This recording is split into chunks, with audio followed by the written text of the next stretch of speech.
Era sábado, 14 de outubro de 2023, no velho Stockton, quando destranquei o portão da frente da casa dos meus pais e senti a casa respirar contra mim.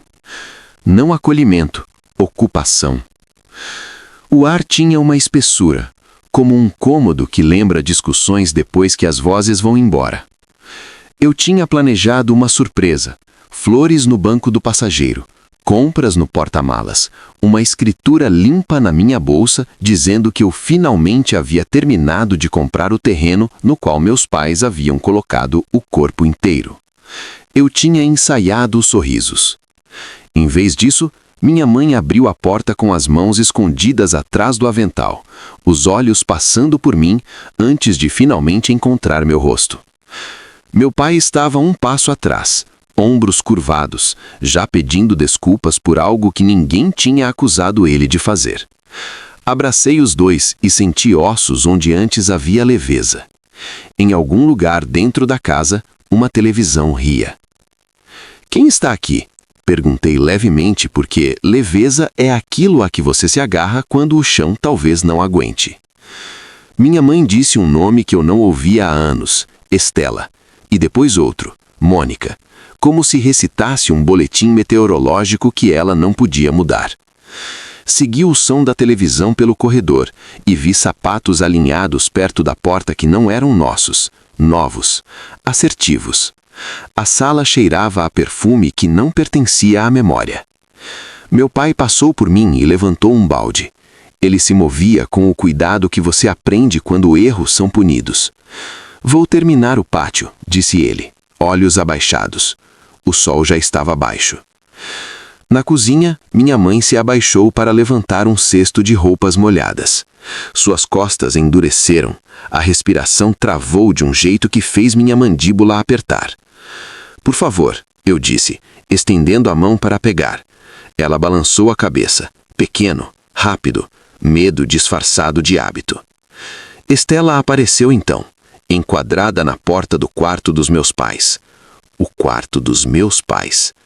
Ela sorriu sem calor e me examinou de cima a baixo como um inventário. "Você deve ser a filha", disse ela. "Tire os sapatos, mantemos os pisos impecáveis." Notei a porta do quarto atrás dela, aberta, nosso edredom desaparecido, substituído por algo mais sedoso.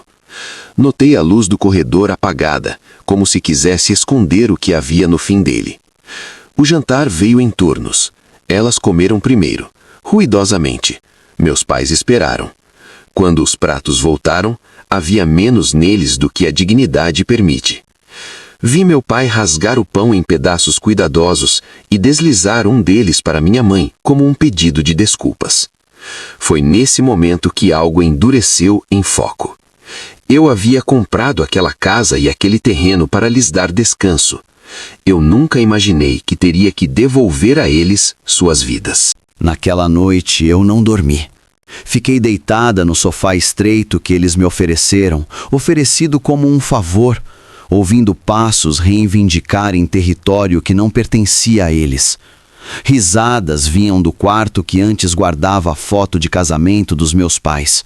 Gavetas se abriam, portas se fechavam sem cuidado. Cada som reorganizava meu entendimento do que havia sido tomado. Ao amanhecer, segui meu pai para fora. Ele já estava trabalhando no campo, mangas arregaçadas, mãos feridas. Ele se sobressaltou quando me viu, depois forçou um sorriso que não alcançou os olhos. "Elas gostam das coisas arrumadas", disse ele, acenando com a cabeça na direção da casa. "Assim é mais fácil." "Mais fácil do que o quê?" Ele não disse. "Mais fácil do que conflito, mais fácil do que perder o teto sobre suas cabeças." Na lavanderia, minha mãe esfregava manchas que não pertenciam a nós. Seus nós dos dedos estavam vermelhos, a pele aberta em linhas finas que ela tentava esconder mantendo as mãos ocupadas. Quando perguntei por quê, ela sussurrou: "Se estiver limpo, gritam menos." Ela disse isso como uma regra aprendida do jeito difícil. Estela fez um show de hospitalidade mais tarde, café servido quente demais, comentários servidos mais frios. Corrigiu minha mãe na minha frente, riu quando meu pai hesitou e anunciou planos de reformas que apagavam a história dos meus pais cômodo por cômodo. Mônica pairava por perto, filmando tudo no telefone como se a crueldade precisasse de um arquivo. Conteúdo, ela chamou. Eu chamei de evidência e não disse nada. No almoço, observei meu pai contar moedas do bolso, hesitando antes de pedir dinheiro para remédio. Estela o dispensou sem olhar para cima. Depois, disse ela, não seja dramático. A palavra pousou pesada o suficiente para machucar. Minha mãe empurrou o prato para longe, apetite desaparecido, medo intacto. Comecei a notar padrões. Como instruções eram dadas publicamente, correções negadas em privado. Como um medo se sentava entre meus pais como uma terceira cadeira à mesa. Como a porta do quarto permanecia fechada, como se fechá-la pudesse apagar o roubo. Tomei notas no meu telefone do jeito que faço quando algo precisa ser consertado. Datas, frases, quem estava presente. Documentação é silenciosa, não provoca. Naquela noite, caminhei pelo perímetro da terra que eu havia comprado, os campos que meus pais trabalharam por décadas. Na cerca distante, observei o dinheiro da colheita mudar de mãos. Dinheiro entregue a Mônica, recibo nunca oferecido. Filmei até que minhas mãos parassem de tremer. De volta para dentro, meu pai pediu desculpas pela bagunça. Beijei sua testa e disse para ele descansar. Então, tranquei minha porta e liguei para minha advogada. Minha advogada não para fazer não me perguntas, interrompeu enquanto para eu falava. iniciar um Foi relógio. assim que eu soube que finalmente tinha dito o suficiente. Quando terminei, ela pediu apenas uma coisa: provas, que pudessem se sustentar sem que minha voz tivesse que segurá-las. Eu disse que as tinha e que mais estavam por vir. Então não confronte, ela disse. Observe. Observação é paciência com propósito. Eu podia fazer isso. No dia seguinte, movi-me pela casa como uma convidada que conhece a planta da casa melhor do que as anfitriãs. Sorri quando Estela corrigiu minha postura. Agradeci a Mônica por filmar. Perguntei se ela queria uma iluminação melhor. As pessoas subestimam a obediência. Elas esquecem que ela afia a atenção. O quarto principal permanecia fechado. Quando se abria, eu via relances. A cômoda dos meus pais desaparecida, substituída por móveis espelhados que multiplicavam rostos sem acrescentar calor. Suas fotos emolduradas haviam sido realocadas para uma prateleira no corredor, inclinadas de modo que o brilho apagava os sorrisos. Segui o rastro até o depósito nos fundos e encontrei 2 catres estreitos empurrados um contra o outro, uma lâmpada equilibrada sobre uma caixa. As roupas dobradas da minha mãe estavam em um recipiente plástico etiquetado como ferramentas. A palavra queimou. No jantar, a divisão se endureceu. Estela e Mônica comeram primeiro novamente, falando alto sobre uma festa planejada para o fim de semana, convidados sociais, uma banda contratada, vinho encomendado por caixa. Meus pais esperaram, mãos cruzadas. Quando os pratos voltaram, meu pai recebeu uma porção pequena o suficiente para fazer um ponto. Ele rasgou o pão com cuidado, guardando a casca para depois. A fome ensina a economia. Naquela tarde, meu pai pediu $1 para seu remédio. Pediu silenciosamente, olhos baixos, do jeito que se pede misericórdia sem nomeá-la. Estela riu. Sempre alguma coisa, disse ela. Trabalhe mais. O cômodo ficou quieto. As mãos da minha mãe tremeram. Senti algo se partir. Não alto, mas decisivo. Reuni mais provas. Áudio desta vez, captado enquanto Mônica se gabava de mantê-los na linha. Vídeo de meu pai levantando engrados destinados a 3 pessoas sozinho. Capturas de tela de mensagens organizando pagamentos da colheita para contas que não eram dos meus pais. Tranquei tudo atrás de uma senha e fiz backup 2 vezes. Provas merecem redundância. Na sexta-feira, chegaram os convites para a festa. Papel grosso, letras em relevo, o endereço dos meus pais impresso em destaque como se propriedade fosse contagiosa.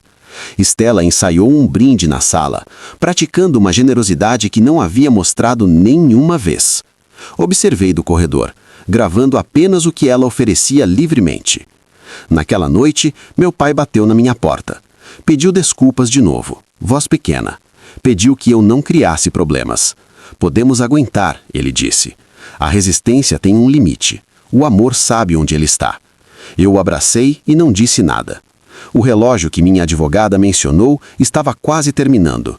E quando tocasse, não seria em privado. A festa chegou como uma conquista. Carros alinhavam a estrada. Música se espalhava pelos campos. Luzes lavavam a casa com cores que meus pais nunca escolheram. Estela se movia pela multidão com um sorriso treinado, apresentando-se como a administradora da propriedade, corrigindo quem usasse os nomes dos meus pais com carinho demais. Mônica filmava tudo, narrando prosperidade como se fosse prova. Fiquei perto da cozinha, quieta, atenta, do jeito que se faz quando o timing importa mais do que o volume. Minha mãe usava luvas para esconder as mãos. Percebi porque ela nunca fazia isso antes. Meu pai ficou perto da porta, designado ao papel de garçom, carregando bandejas mais pesadas do que seu orgulho permitiria. Os convidados agradeciam sem olhar para o rosto dele. Ele acenava mesmo assim. Senti minha mandíbula apertar e depois relaxar. A raiva turva o julgamento. Julgamento era o que eu precisava. Quando Estela tilintou sua taça para começar o brinde, o cômodo se inclinou para ela. Ela falou sobre trabalho duro, sobre generosidade, sobre dar oportunidades a quem faltava iniciativa. Gesticulava amplamente na direção dos meus pais sem nomeá-los, a benevolência fazendo seu truque favorito. Aplausos vieram. Soaram ocos. Eu dei um passo à frente, não interrompendo, apenas presente. Fiz uma pergunta simples, com uma voz que carregou sem esforço. Antes de celebrarmos, eu disse, podemos esclarecer a questão da propriedade? Risos suaves surgiram. Estela sorriu como quem tolera uma criança. Ela tirou um papel dobrado, acenou levemente. Reconhecido em cartório, ela disse. Tudo resolvido. Eu não alcancei o papel, apenas assenti uma vez, e toquei meu telefone. O cômodo se encheu de som, primeiro o áudio. A voz de Estela, sem filtros, zombando do meu pai por pedir dinheiro de remédio. A risada de Mônica vangloriando-se do dinheiro da colheita desviado. A música parou. Conversas congelaram. Rostos viraram, calculando. Depois, vídeo. Meu pai levantando o engradado sozinho, minha mãe esfregando o chão até as mãos abrirem. Os catres no depósito, datas claramente marcadas, contexto montado sem comentário. Provas não discutem, elas chegam. O sorriso de Estela quebrou. Ela tentou falar, depois parou quando o nome da minha advogada apareceu na tela atrás de mim, junto a um título e um número de processo. A escritura é minha, disse calmamente, comprada e registrada. A terra também. Um murmúrio se espalhou. Propriedade, quando nomeada, reorganiza cômodos. Luzes de polícia piscaram nas janelas, não de maneira dramática, apenas presente. Avisos de dívida seguiram, entregues com calma. Federico, que havia chegado tarde e quieto, observou as paredes se fecharem. Ele falou uma vez, hesitante, confessando o que tinha assinado e por quê. O medo se desfaz rápido quando a verdade permanece firme. Mandados de despejo foram entregues, embargos definidos. A festa se dissolveu em saídas e desculpas. Fui até meus pais e tirei as luvas das mãos da minha mãe com delicadeza. Suas mãos estavam arruinadas, sim, mas eram dela novamente. Ajudei meu pai a sentar, e pela primeira vez desde que cheguei, a casa expirou. A manhã depois da festa estava silenciosa de um jeito que parecia merecido. Sem música, sem câmeras, sem estranhos reivindicando cantos de uma casa que nunca entenderam. A fita policial tremulou brevemente no portão antes de ser removida, deixando para trás marcas de pneus e o eco das consequências. Estela e Mônica se foram ao meio-dia, escoltadas não por drama, mas por papelada. Federico permaneceu tempo suficiente para pedir desculpas, aos meus pais, não a mim. As desculpas pertencem a quem recebeu o dano. Eu deixei assim. Lá dentro, abrimos as janelas. A poeira levantou, a luz voltou a lugares que tinham sido escurecidos de propósito. Minha mãe sentou-se à mesa da cozinha com as mãos envoltas em toalhas mornas, as luvas finalmente descartadas. Eu limpei e cuidei dos cortes lentamente, ouvindo enquanto ela me contava sobre noites em que dormia sentada para que os catres não rangissem. Meu pai observou da porta sem dizer nada, do jeito que homens fazem quando o alívio é grande demais para ser colocado em palavras. Caminhamos pela casa juntos, retomando-a cômodo por cômodo. O quarto principal primeiro, tiramos os lençóis emprestados e os parregamos para fora sem cerimônia. Coloquei o edredom dos meus pais de volta na cama e vi minha mãe alisá-lo como uma oração. No corredor, recolocamos as fotos em seus devidos lugares, inclinando-as para a luz. A memória não precisa de permissão quando finalmente pode ficar. Lá fora, vizinhos vieram com assados e desculpas. Alguns admitiram que suspeitavam que algo estava errado e não disseram nada. Agradeci mesmo assim. O silêncio é uma língua comum. Nem todos sabem como traduzir preocupação em ação. Falamos de limites, sobre me ligar se algo parecer errado de novo. Comunidade reconstruída soa assim. Minha advogada ligou para confirmar os prazos, embargos executados, contas congeladas, despejo finalizado. As palavras caíram limpas. Justiça, quando chega sem espetáculo, ainda faz seu trabalho. Pedi a ela que segurasse qualquer imprensa. Esta não era uma história para manchetes, era um reparo. Naquela tarde, meu pai pediu dinheiro para o remédio novamente, desta vez com um sorriso tentando ser brincadeira. Eu entreguei um cartão e disse para ele parar de pedir. Ele riu, surpreso, e o guardou na carteira como um talismã. Minha mãe começou uma panela de sopa e insistiu que eu sentasse. "Você fez o suficiente", ela disse. Eu ouvi. Ao anoitecer, comemos juntos na mesma mesa pela primeira vez desde que cheguei. Sem turnos, sem sobras, pratos cheios. Silêncio, sim, mas confortável. O tipo que segue o esforço, não o medo. Saí e olhei os campos que eu tinha comprado para protegê-los. Propriedade não é sobre controle. É sobre responsabilidade mantida quando ninguém está olhando. E desta vez, nós a manteríamos. As semanas que se seguiram nos ensinaram a viver sem estremecer. Meus pais voltaram a dormir a noite inteira. Não perfeitamente. Hábitos de medo não desaparecem sob comando, mas profundamente o suficiente para que as manhãs começassem sem pedido de desculpas. As mãos da minha mãe cicatrizaram devagar, a pele ainda sensível, a força retornando em pequenas provas, sovar a massa, pendurar roupa sem fazer careta, tocar o ombro do meu pai sem esconder dor. Meu pai parou de pedir permissão para se sentar. Nós não apressamos os reparos, escolhemos o que consertar e o que deixar como lembrança. O depósito virou despensa novamente. A tranca da porta do quarto principal foi removida e permaneceu assim. Aos domingos, vizinhos traziam café e ficavam para conversar. Histórias surgiram, pequenos avisos perdidos, momentos de dúvida engolidos. Nós ouvimos. A responsabilidade cresce quando as pessoas podem falar sem serem envergonhadas. Federico pediu o divórcio e aceitou termos que eram justos e firmes. Estela e Mônica desapareceram nas consequências que tinham desprezado. Nenhuma celebração se seguiu. O alívio não precisa de fogos de artifício, precisa de constância. A terra voltou ao trabalho que parecia honesto. Colheitas contadas abertamente, dinheiro registrado onde pertencia, mãos pagas antes do orgulho. Uma tarde, minha mãe me perguntou por que eu não tinha contado antes sobre a compra. Eu disse a verdade. Queria surpreendê-los com descanso.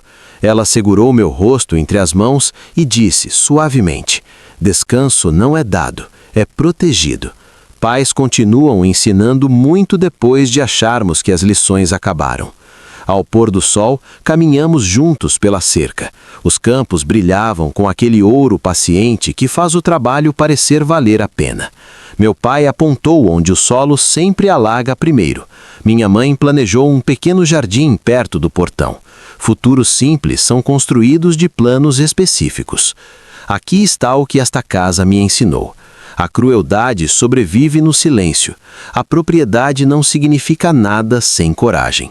E o amor não se prova apenas com sacrifício, mas com ação quando o sacrifício é exigido injustamente.